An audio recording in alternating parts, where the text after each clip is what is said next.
Hello and welcome to episode 9 of the Fighter Share Report. Thank you. I can't wait to get to 11 because you're going to have to use a toe. That's going to be scary.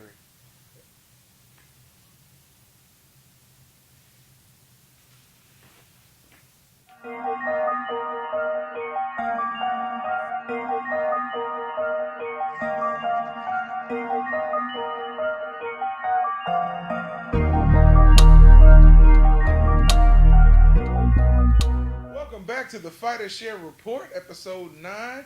This is one of our favorite segments, the weekend review. That's right. And for all you people who say, all y'all do is deal with boxing, just deal with boxing. Well, for the MMA heads, guess what? This one's for you. Want to start off with the Badger? Weekend review, MMA style, I guess, this week. All right. I attended the Battlegrounds fight last night, or Saturday night over in Kissimmee. For those of you that have been keeping up on Facebook in this part of the wood, in this part of Florida, it was a real big deal. Platinum Mike Perry against Dave Mundell from UFC. Dave Mundell, I enjoyed the fight. Okay.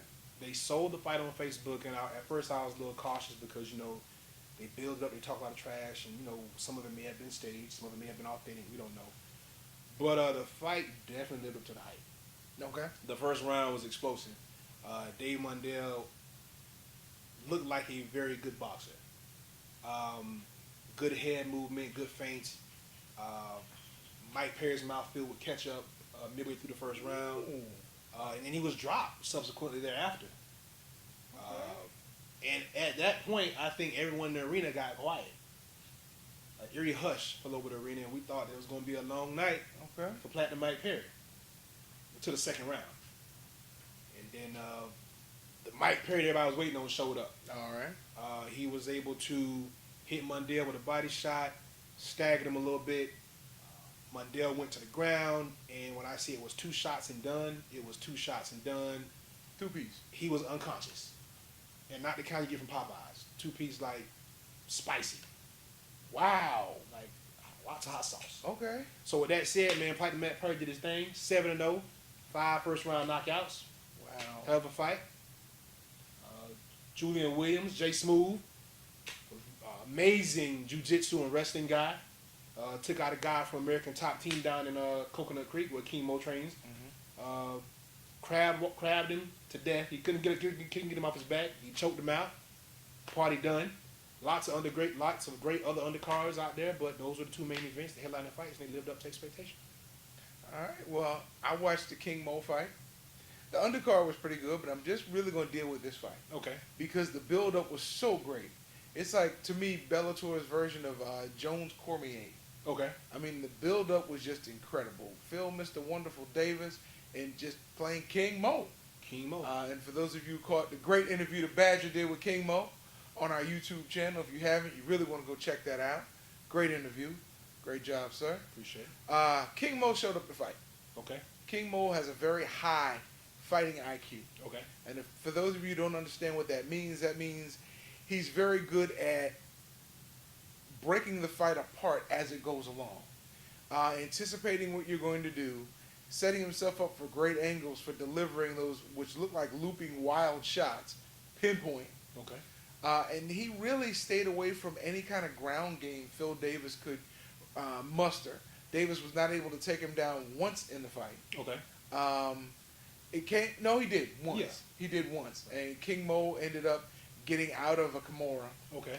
And then he went into an arm bar, and King Mo turned it over and got him back on his feet. King Mo really won the fight. But it went into the hands of the judges.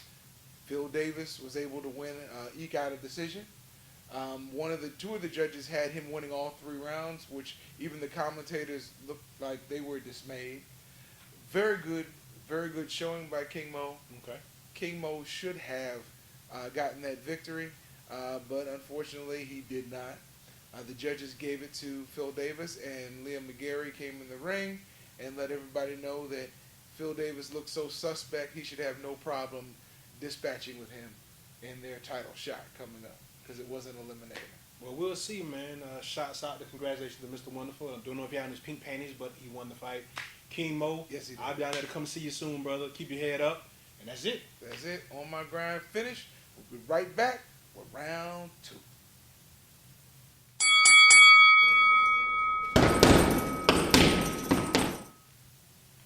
Welcome back to the Fighter Share Report, episode 9. This is round 2.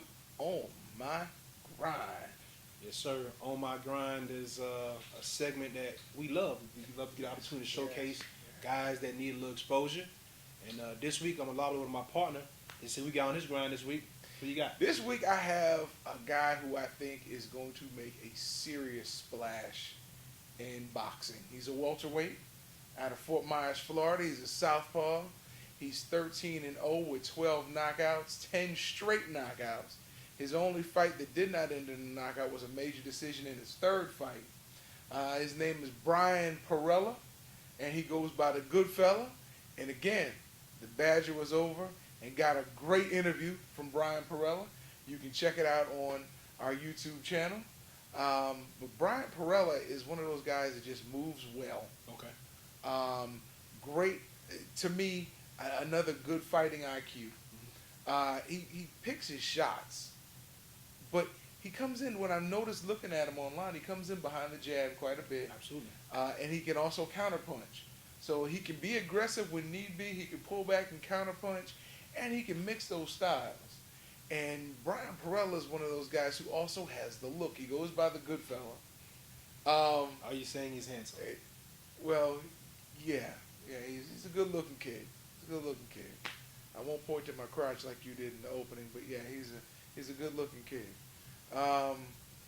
And he's gonna really do major things, and he's very marketable. So you'll probably see him with a lot of endorsements after he has this fight, if he is successful in Montreal on June 4th against David Drayton. Day out of Chicago. Out of Chicago. Okay. It's not going to be easy because Dede is 14-0 Oh, yeah. with 10 knockouts. So this is going to be one of those fights that's going to be slobber knocker from bell to bell. Who you got on my grind? That's awesome. I'm looking forward to that, man. On my grind, I got Platinum Mike Perry. I just talked about him in the segment before. Okay. My first time laying eyes on Mike Perry. He reminds me of almost like a wild, uncaged animal. Oh, okay. And I really think that what makes Mike Perry, what's going to make him great, is he's incredibly strong. He's 7-0, right? Get this. 5 first-round knockouts. 7 knockouts, 5 first-round knockouts. Wow. Nobody makes it the distance with this guy. Wow. And I witnessed him knock a guy out that is a hell of a fighter. I interviewed him, and we were talking. He's from Flint, Michigan, so I'm assuming that as he was consuming water in Flint before he moved here, he got some type of super. Stop, bro. He's not a mutant. Stop. So Flint water won't change you into a mutant. No, it may turn you into a patient, but not a mutant. Oh. Well, at any rate, Platinum Mike Perry, he is the goods. And what makes him likable is there's so many holes in his game. Right. But guess what? He wins. If he catch you one time, almost like Keith Thurman, right? KOs for life. Like, Exactly. if he hits you with that right, man, it's night time. And my question is, did they call him platinum because of his teeth? No, he doesn't have any platinum teeth. I don't know where they get platinum from. That whole camp, because he trains with the Spartan. Yeah, shots out to the Spartan and everybody over there over in Orlando is training out of that gym. He's one of those type of guys, so you get my drill. Got you. My best defense is my offense. Yes. You're going to hurt me and I'm going to knock you out. Yes. You can hit me as much as you want, but if I catch you one time. So listen, Mike, we watching you, brother. Keep up the good work. Brian Hope to see you. we got you. The good fella. We'll see you soon. And we'll be right back with round 3. The cheap seats. Yes, sir. Round 3 on the Fighter Share Report.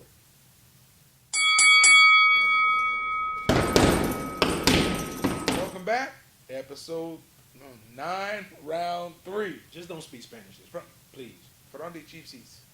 I'm going to turn it over to my partner, the guru, the doctor of style, Slick, and he's going to be able to take this segment over.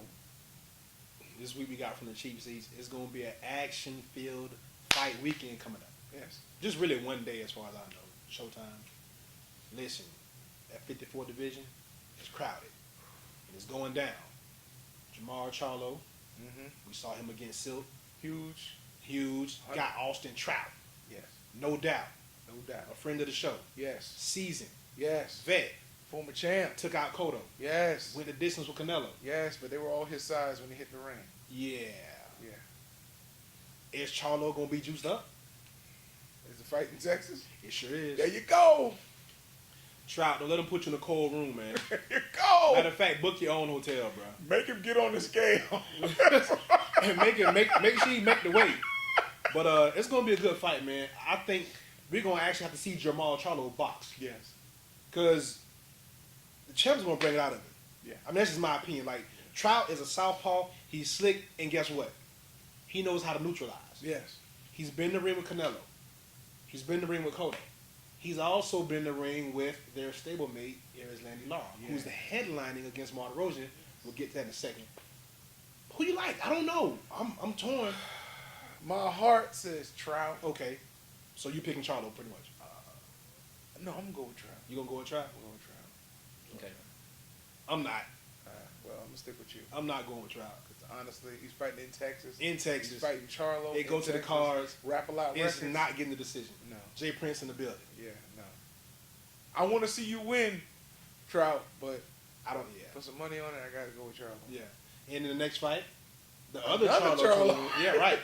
They come the first twins in boxing history to ever have belts in the same division, right? Wow, yeah. Okay, so we got Jermell Charlo against John the Rock Jackson. His daddy, throwback Julius Jackson, made a living sleeping people.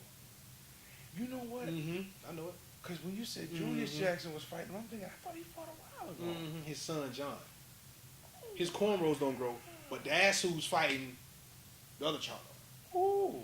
I don't know if he can punch like his daddy, but if he can, Charlo will have a long night. boy, because his daddy could crack. Yeah. I watched the whole YouTube segment Yeah. on Julius, and he was the most avoided fighter in his generation, one of the most avoided fighters in his generation. Yeah.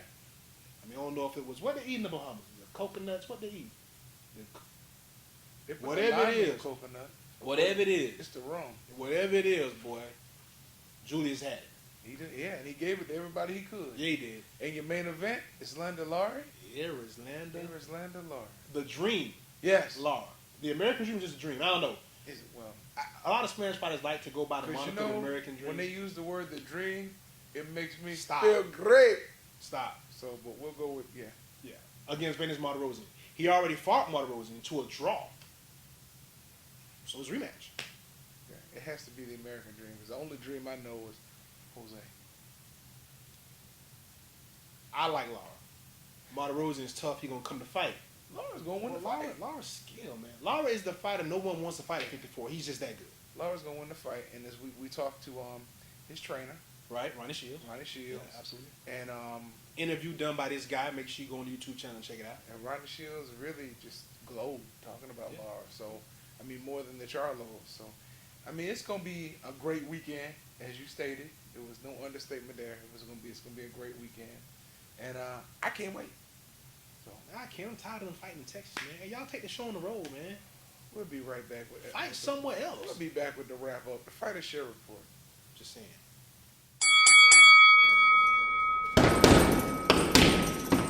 Wow. Now it's time to say goodnight to Jed and all his friends. We've come back with the wrap up on the Fighter Share Report. Come on, bro. Wrap it up. Well, I would like to say, Brian Perella, looking forward to that. The On My Grind segments were really good. The good fella. Good fella. Platinum Mike Perry Platinum Mike Perry. from Flint. Flint. Keep drinking the water. Matter of fact, import some water from Flint Right. into a training camp. You pray for him. Facts. Pray for him. And I want to give a shout out. It's the first. I know, right? To my hometown, Baltimore, Maryland. This week, the Preakness Stakes, second leg of the Triple Crown. A lot of money be going down at Pimlico. So make sure you tune in and watch the Triple Crown and then get ready for these fights. Say it. You just took like 5 seconds of our show to talk about horse racing. Sure did. Because you You take. had- How many times have you taken longer than that to talk about horse crap? I'm gonna get to see LaTon Jones on June 3rd. I know that. Bro, don't be rubbing my leg. I'm just saying I didn't touch your leg. Yes, you did, bro. You Got you excited, big fella. Listen, this is what we do. No, we don't do that. This is the show We don't do that. taken from someone that likes biker vests. In the archives, y'all go check that out. With the nipples. And let's talk about all the bright shirts that we wear. First of all, you got a vision problem. I can see those shirts. You see, I can see those shirts. you see hues. Hey, the youngin has to turn the light down with some of them shirts. The youngin just got back. For how long? The red belly. The red belly had to turn the light down too. The red belly is the just, red belly is now the blue belly. yeah, we just listen. Yes. Just the belly. Just let him stay in his lane. Wow. Homer Simpson. That would be you. You're the homer. No, you're the Homer. That's it. Anyways, we got to wrap this thing up. That's right. Thank you for watching. Tondra Jones, he's still waiting for your phone call. I ain't gotta wait now. So, I'm coming. Oh, Lord. I'll be Security! there on June 3rd. Security! Hey, stick with us. Episode 9 in the books. We'll be back next time with episode 10. Boom. He's the Badger. And this is Brew. And this is the Fighter Share Report, your show.